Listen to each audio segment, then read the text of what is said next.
Next, we're going back to the factory floor. We are inviting Patrick up on stage.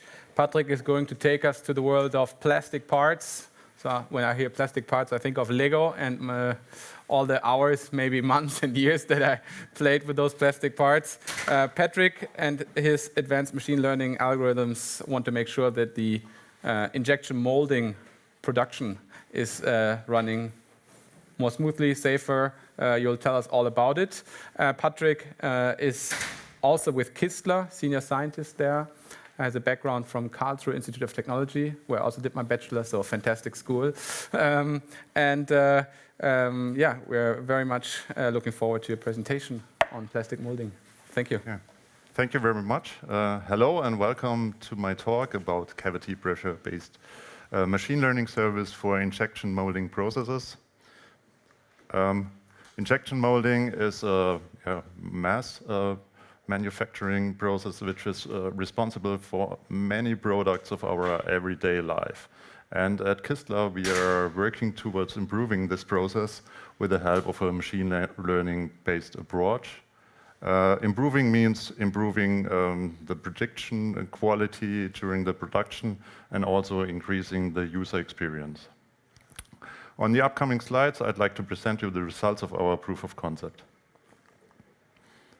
So I would like to start with a short introduction into Kistler and Kistler Innovation Lab.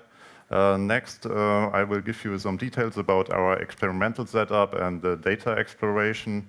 In the feature engineering section, I will show you how we integrated prior domain knowledge into this machine learning step, and the main part is quality prediction model, and based on that, also the cause of failure analysis. So originally, Kistler was a supplier of sensors and components, but over the last 20 years, Kistler has evolved into a provider of systems and solutions. And in 2020, the basis for digital transformation has been set, which allows Kistler to be an information provider.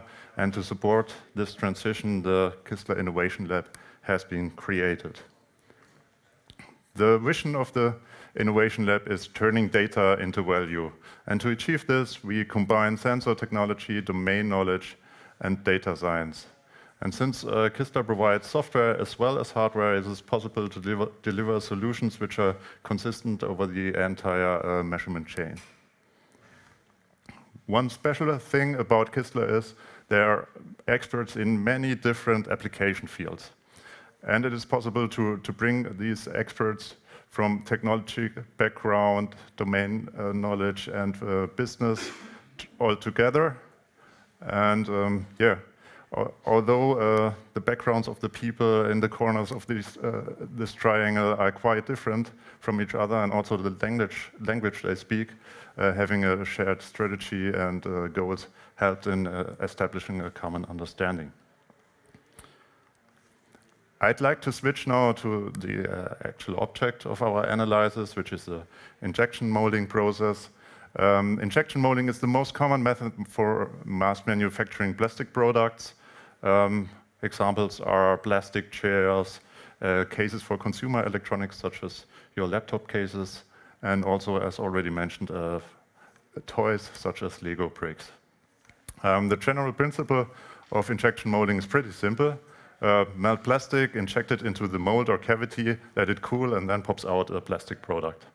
In reality, this process is a bit more complex, and such a machine is shown here. An injection molding machine, it consists of 3 parts: the injection unit, the mold, and the clamp.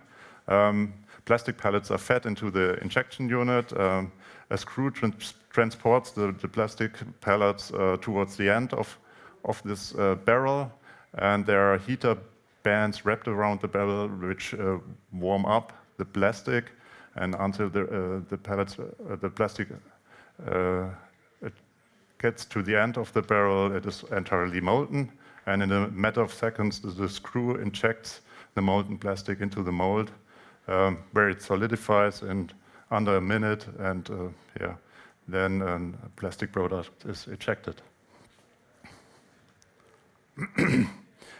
Cavity pressure, it is to monitor and to optimize the process. It is necessary to capture relevant process information.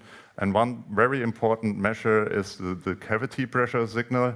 You can see here in this video that the cavity pressure sensors are located directly in the cavity where they measure the signal, and the data are transferred to a monitoring unit afterwards where it can be further analyzed.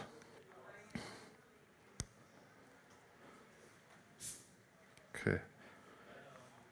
So here you can see a typical cavity pressure curve with the injection phase, the compression phase, and the holding pressure phase. And it is a fingerprint of the process and the product quality. So there's a lot of information inside this cavity pressure signal. For example, also about the material properties. And there are also many factors that can influence this curve. For example, the environmental conditions such as the temperature, the aging of the machine, the mold configuration, material and process deviations, and also machine settings. And this to predict the quality and to sort the material during the production, a common method is to use this cavity pressure sensor signal. And the state-of-the-art machine that does this is the Kistler Comoneo. It's working, its quality predictions are done via a simple real-time analysis of the pressure curve. This requires some calibration, which can only be done by an expert, and this is also a time-consuming process. And moreover, plastics injection molding is still an error-prone and user control-intensive process.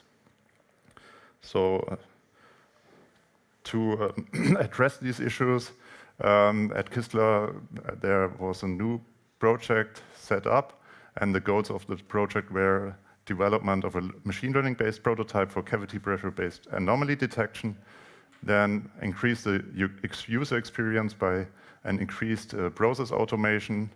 Another goal was reduce the number of false positives.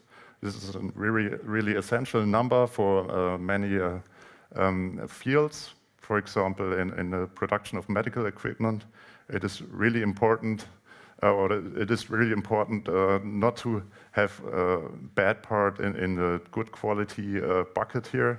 One would rather trash many good parts in the bad part bucket. And also, last but not least, we wanted to have some kind of cause of failure information to get the information which is necessary to adapt the process accordingly to get better quality.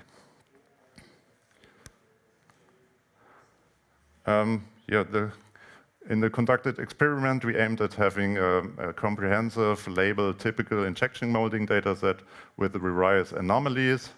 As a typical injection molding part, we used this plastic clip, which is shown here on the left. It's a clip to mount signs on boxes. And we produced more than 1,000 parts, and we measured the cavity pressure signal and also some other machine data, such as the screw position, hydraulic pressure, nozzle temperature, and the closing force. And to provoke anomalies, there were 15 different machine settings, and we produced for each batch quite an amount of parts. And about 420 parts were labeled via optical inspections and measurements. Here you can see the quality labels of the different batches, of the 15 batches which were produced. On top of them, the good quality, and in the bottom, the bad quality parts. And as can be seen, most of the batches contain either good quality or bad quality parts. Only some of them contain both quality labels. Here at the bottom, you can see 3 pressure curves, and one can see that they share some characteristics, but there are also differences. And maybe other than expected, one would expect that maybe a pressure curve 1, the blue one, and the gray one are quite similar, and maybe they belong to a good part, but it's actually the gray curve and the pink curve which belong to a good part, and the blue curve corresponds to a bad part signal. So it's quite important to get the similarities between the signals, but also differences. And to achieve this, we combined domain knowledge from plastics experts and data science in the feature engineering step. This was the part where the domain knowledge came into place. And we used the domain knowledge to reduce the very high dimensional time series feature space to a lower dimensional feature space with interpretable features, which also allowed us to improve the robustness of our model. Here on the left side, there are the most important points of the pressure signal, and they are the starting point, the switchover point, the maximum point, the mid-end point, and the end point. And to extract these points automatically, especially the switchover point and the mid-end point, we developed algorithms, and as you can see here, we could extract them quite robustly with our algorithms. And this was the basis for some of the features we used, and not only the x and y values of these points, but also the gradients. And another feature type we used was based on dynamic time warping. Dynamic time warping can be used to compare two time series with respect to time shifts. And we used the dynamic time warping method to compare the current curve to a norm curve. Altogether, we had 25 features. 15 of them were based on the cavity pressure signal, including the dynamic time warping features, and 10 of them were based on other sensor signals.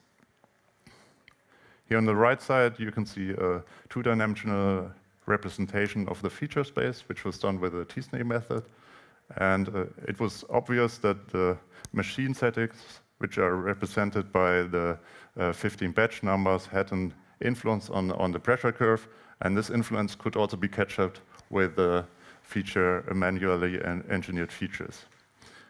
And how we used these features to develop a prediction model will be shown on the next slide. For the prediction model, there were some preconditions. First, in practice, the number of anomalies in these processes is very low. So for training, we could only use good parts, and that's why we didn't want to classify directly in different defect classes. So that's why we used an anomaly detection model. And another point was we wanted to have some kind of model explanation. Just having a pure black box model wouldn't have created too much trust at the user side. And that's why we wanted at least to have some feature importances out of the model. For training, we used data from the 4 only good batches, around 80 parts, and for the testing, we used data from all batches. I don't want to go deeper into the model selection and the training part. I just want to present this part was rather straightforward. We analyzed all the well-known anomaly detection models, and we did some parameter tuning. Here I just want to present the winner model, which was an isolation forest. It had an accuracy score of about 85% and a balanced accuracy score of 71.6%. This doesn't sound very overwhelming, but if you have a look here at the confusion matrices on the right side, here on top, the state-of-the-art system, Comoneo, and at the bottom, the isolation forest.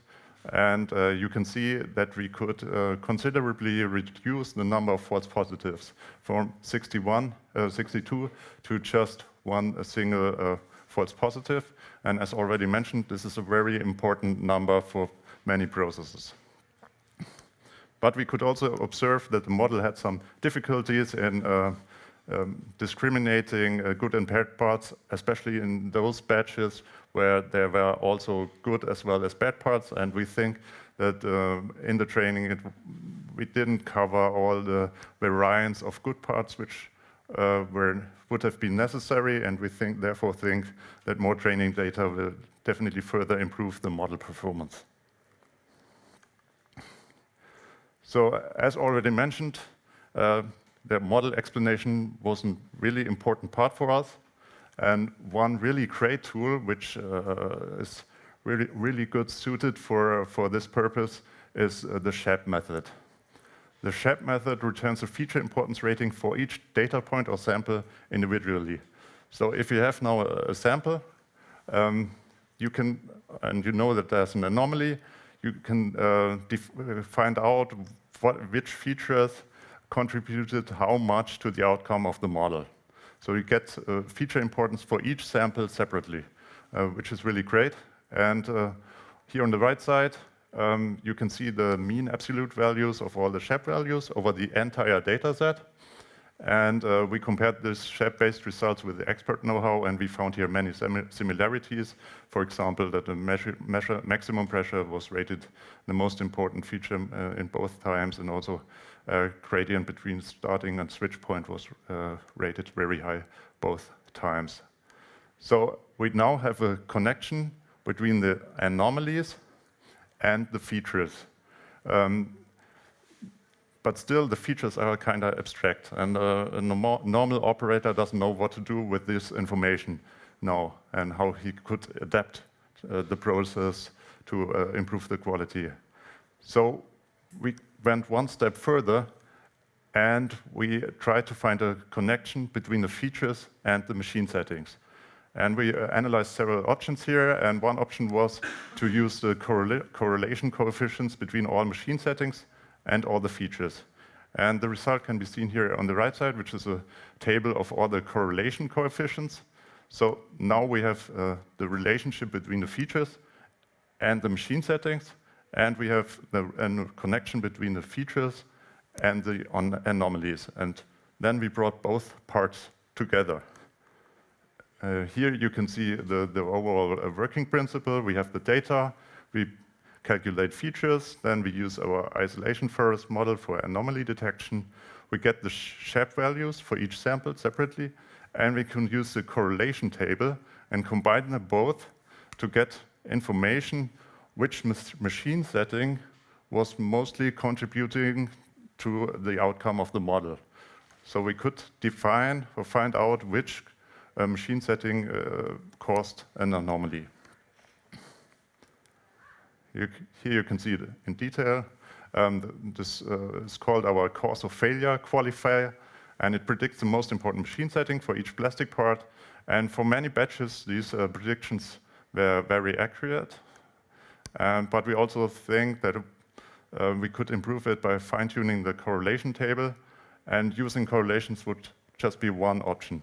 Another option would be maybe to use some causal relationships between the machine settings and the features. But this approach with the correlation table worked surprisingly well in our case. So how could a database service look like? So basically there are two options, either on-premise or in the cloud. On-premise, we would keep the real-time character, and it could work next to the Comoneo to support the Comoneo system, but there would be some limitations in computation power and memory. And if we deploy it in the cloud, we would have some big data, which would be great from a data scientist perspective. And we could use, for example, transfer learning, but there wouldn't be any real-time capabilities. But another option would be to combine both approaches, cloud-based and also on-premise. To summarize my talk, I introduced you to the Kistler Innovation Lab. I showed you some details about the experimental setup and the data we used. And in the feature engineering section, I showed you how we combined domain-specific know-how to extract relevant features from the pressure curves. and I showed you the quality prediction model and how we could reduce the number of false positives, and based on the prediction model, also the cause of failure analysis, which allows an operator to find out which machine setting most likely was relevant for an anomaly. So if you have any further questions, please reach out either to me or to one of my colleagues who are also attending today this conference. My colleague Thomas Fuhrmann also gave a talk this afternoon about quality predictions in metal machining. And I'd also like to mention our brand new website of the Kistler Innovation Lab. There's some details about this project and also other data science related projects at Kistler. So thank you very much for listening.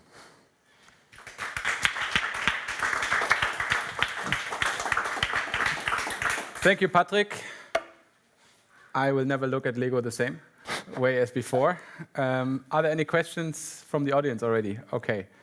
I think ladies first, and please go to the microphone so the online viewers can hear you as well. Yeah. So I'm wondering, for your experiment design, if you've considered also controlling for other variables that are not necessarily related to the process. For instance, time of the day when this happened, or the operator who performed the experiment, whether you've considered it, whether it made an impact maybe on the outcome. In this experiment, we didn't consider this, but of course there could be an impact, for example, by the temperature of in the room or something like that. But we produced these 1,000 parts on one day with one operator, so there was no influence by different operators. Yeah, but there could be, of course. Okay, thank you. Second question from you. Maybe because my question is going in the same direction. So my experience is that also the influence of the machine type, and especially the material is very strong in this. So what do you think have you to do till you have a product which can be sold? At the moment, was just a proof of concept, but we're already working with some customer data, and we're trying to put the results we made in the proof of concept to the customer data, and how to transfer all the findings we had to the customer data, and maybe use some kind of transfer learning to learn for other parts, for example. It's really, this is one thing we are working on at the moment. I see Georg is getting ready to jump to the microphone. That means an online viewer is asking. Yeah, there's one question from Simon Würsten, SBB. So it's kind of a technical question. So basically, bad parts are not only defined by cracks, for example, but also by how it was folded. How it was folded? Yeah, or molded. Injection molded. But he wrote folded, so yeah. There are different kinds of defects. They could be like the size was not in the norm size, for example, but also there could be some anomalies in the color of the part. Okay. If the raw material has some deviations, for example, that could also appear. So that's what we covered with the optical analysis and optical measurements. So all the parts were measured and labeled accordingly. Okay. Right. One more question. Okay. I go there. Yeah, in your heat map on page 23, you have the machine settings. Are they occurring in a process, in a series, or are they always one machine setting at a time? And I mean, does a process of production make up a series of machine settings? Do you mean a correlation table? No, if they occur in, let's say you have one setting, and then 10 minutes later you have another setting, and so on. Do you create these settings in a production process, in a series? Yeah, we made several batches with several machine settings, but we waited to get some... that then means the model needs to change over time, or such a... Because you have different influences than on the failure states. I'm not sure if I get your... I mean, you have your influenced failure state by machine setting. Yeah. If a machine setting is changing over time, that means you have different failure states occurring along this time then. So Yeah, we let's had take it several machine settings, Yeah. and they caused sometimes an anomaly, sometimes not. Yeah. But it did several batches. After I think 80 parts, there was a new machine setting Okay. set, and we produced new parts. Yeah. And there was no temporal influence on the parts individually. Let's take it apart later. Yeah, I have okay. some follow-up. Yeah, thanks. Thanks. Thank you very much. One more question? Yes, please.